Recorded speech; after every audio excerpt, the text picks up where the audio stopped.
What's up, it's the Coaster Craze and welcome to my 500 subscribers special.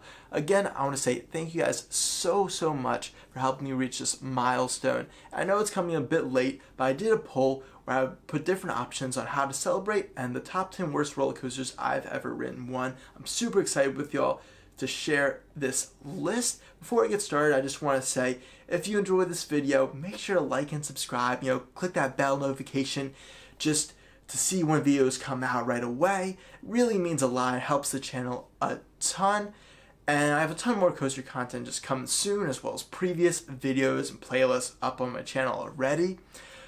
Also, definitely comment down below your worst roller coasters you've ridden. I'm always love reading the comments. I reply to all of them. It's fun to see. Anyway, also make sure to check out the Coaster Craze Instagram, which I'll link in the description down below. I post when I'm going to parks, exclusive content from them, future videos. I definitely want to be more interactive as I grow that Instagram account. And before we get started, I also just want to say a couple rules for the list. First, of course, is I have to have ridden the roller coaster. I've only ridden 160, so if you don't see an infamously terrible coaster on the list, chances are I just never have ridden it. Or maybe I just have a really controversial opinion and it didn't make the list. Also, this is only like intermediate or thrill coasters or extreme ones. This isn't any like small family or kiddie coasters, because those are hard to compare and say, oh, this is a terrible ride. So let's get right on with the list. Starting it off at number 10, I have Python at Playland's Castaway Cove in Ocean City, New Jersey. This coaster is actually relocated now to C.J. Barrymore's in Michigan, but this was actually one of my first looping coasters ever, and every time I would go to the boardwalk each year, I would ride it, and I started out really loving it. One time I rode it like 3 times in one night, which is insane, but towards the end of its tenure at Playland's Castaway Cove, I realized that, yeah, this is not a good coaster. These Pinfari models with the over-the-shoulder restraints cause so much headbanging. As I was exposed to actual good coasters, I just realized how painful this was. It's very small and janky. I will say the loop is pretty forceful, and you get some nice hang time at the top of it. But overall, it is just a very rough and clanky ride. And yeah, there's a reason these aren't made anymore. And I'm so glad that they replaced it with such great coasters like Gale Force and Wild Waves. Now at number 9, I have King's Dominion's Avalanche, which is a mock bobsled coaster, the only one in America, I believe. And it seems like a lot of people like this, and I rode it twice, both times in 2013, so I need to ride it again. The first time I liked it a lot, but then I rode it a few months later. Maybe it was just a bad ride, but it rattled my brain around so hard. This looks like it'd be a pretty fun attraction, but something about it, maybe it was my seating position or something, it hurt so much, and I had a headache for the rest of the day. Just a very painful experience on the head. Made me very nauseous. I don't know why. It's the only bobsled I've ridden. I am going back to King's Dominion this year, so I'm definitely going to finally ride it again. Hopefully it is no longer on this list after that ride. Now at number 8, I have Green Lantern at Six Flags Great Adventure. This B&M stand-up coaster is pretty massive and is definitely a hit or miss for a lot of enthusiasts. I know some that really appreciate this ride, and others like me that pretty much despise it. I have a full review of it that I did last year up on my channel, so definitely check that out.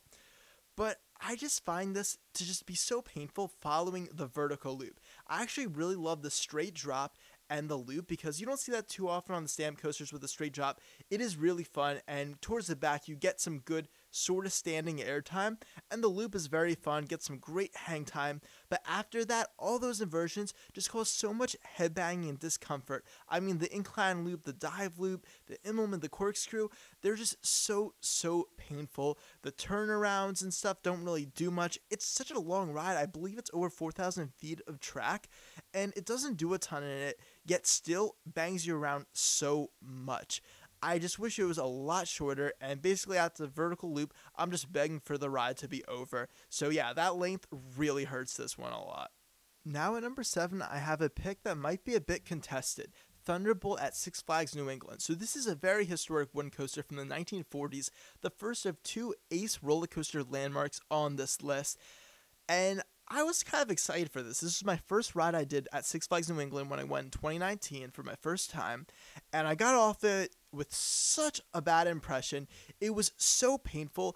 I couldn't tell if it was airtime or just the amount of bumps and like rattles on the coaster, because I was out of my seat, but in the most painful way the entire time, as I was just constantly bounced up and down because the track was so rough, and it's such a small coaster too, very unoriginal layout, which makes sense. It's a very old coaster, just goes around basically in a figure eight. It's a very small scale, doesn't do much. I know it's historic and they probably won't take it out anytime soon, but I really wish Six Flags New England could remove this, and I know it's a small footprint, but put in something just half decent instead.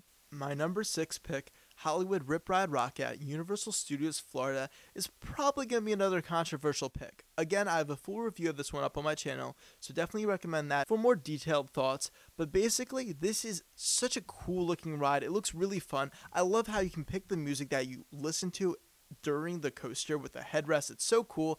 I love lots of the theming and the queue and all of the buildings and cutouts you go through. It's very fun, and it's a very iconic attraction at Universal Orlando Resort. You see it from far away, super sick, but actually riding this is so painful.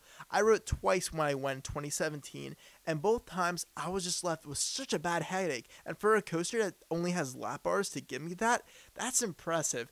It just rattles around the entire time. The drop is pretty fun, and I do love the vertical lift hill, but after the drop, it is just hell.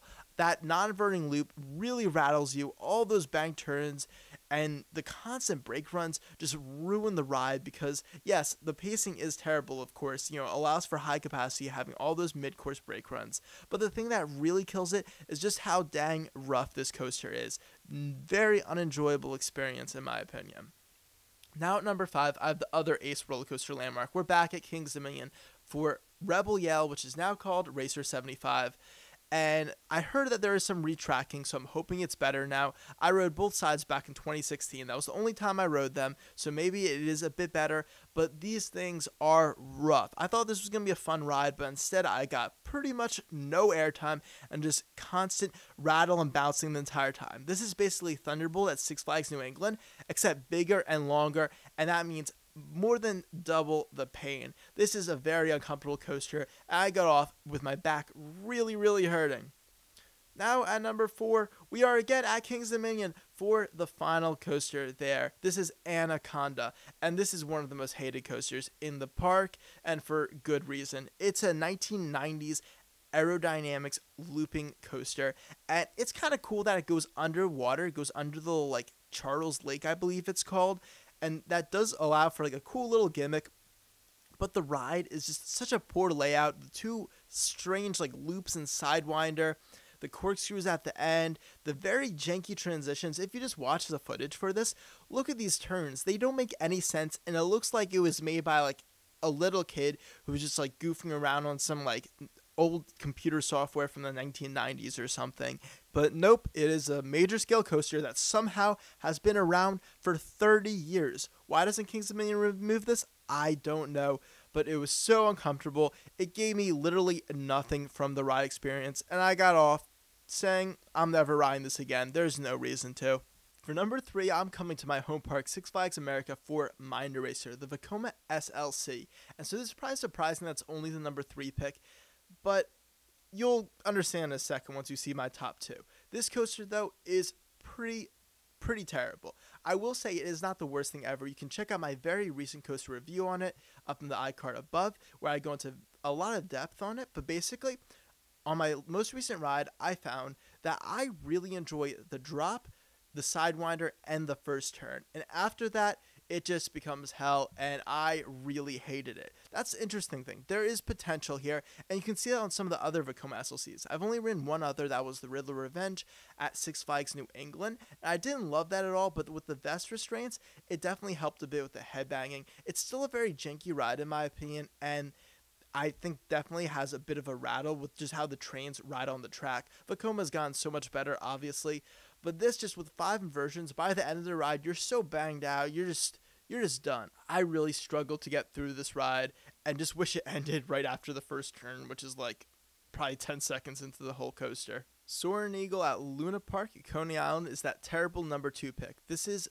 a Zamperla Volaire flying coaster, the only one I've ridden, and boy, this is just something. When I rode this, got off my first time, I was like, this is 100% the worst coaster I've ever ridden and probably will always be. Clearly that didn't happen, but this thing is literally a death trap. You're just in a metal cage flying under the track, being moved around, shaking all about, flipping upside down 2 times in the strangest way possible. This thing, I don't even understand how it was made. It is literally just a torture device and is just, it's such a joke, but it is so uncomfortable and painful. The only reason it's not number 1 is when I got off it, I was okay enough, even though it was utter torture when I got off. I can't say the same thing, though, about my number 1 pick, which is at a park that I already talked about today, Kings Dominion. Just kidding. We're done with Kings Dominion. But Six Flags New England has another, Goliath. Yep, this is the Vekoma giant inverted boomerang that used to be located at Six Flags Magic Mountain as Deja Vu, and then Six Flags added Premier Rides trains to it and actually just butchered it completely. I have heard great things about the other Vekoma giant boomerangs with the proper Vekoma trains running on them. Never had a chance to ride, unfortunately, but this was something just demonic. I remember going to Six Flags New England. You see how much this rises above everything else. This towers. It looks so cool. And I was thinking, can it really be that bad? I mean, it looks pretty sick. I got on and oh my god. So I rode it back row and you get to the top. You have an insane drop. One of the best moments of airtime on a drop I've ever experienced. I really love that. But then after that first drop, it is just utter hell as you go tossed around, shaking all about in these over-the-head restraints where you're bouncing back and forth. This is like Soaring Eagle, but in such a worse way. And then you go through the whole thing backwards, and that is just a million times worse. This is literally Soaring Eagle, where it feels like it's a torture device. I'm wondering how people ever conceived of this. It's just pure evil.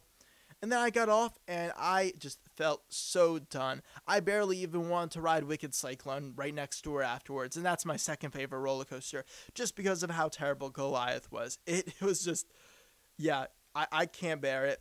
If you guys catch this one open, I'd almost advise avoiding it, or if you ride it, just brace yourself because you're in for some experience. Thank you guys so much for watching. Make sure to like and subscribe for more roller coaster content coming soon. I'm going to be going to a lot more parks this year, so definitely a lot to get excited about. Appreciate you guys watching this video, and again, for helping me reach 500 subscribers. Love to see your worst coaster list down in the comment section below. I'll see you guys later for the coaster craze. Goodbye.